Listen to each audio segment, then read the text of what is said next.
తీసేసేదానికి చేస్తాం. యారు కొంది చేస్తారు,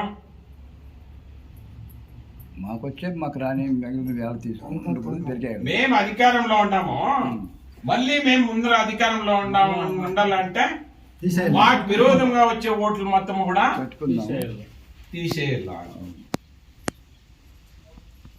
దీనికి ఇంకొంచెం వెనుకపోతే 2014లో పార్లమెంట్ ఎలక్షన్ వచ్చా. మోదీ చెప్పింది ఏమప్పుడు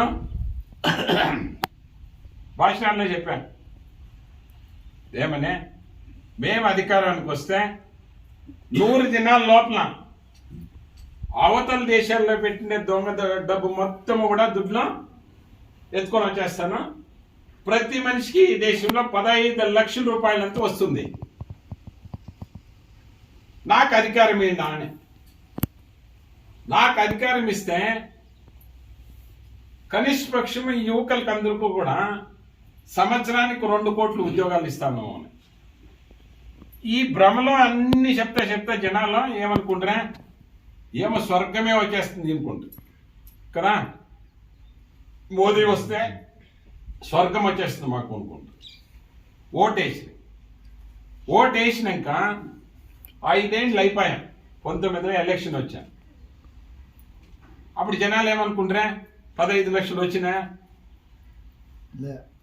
లే, చెప్పింది నడుచుకోలే, 2 కోట్ల ఉద్యోగాలు ఇచ్చినా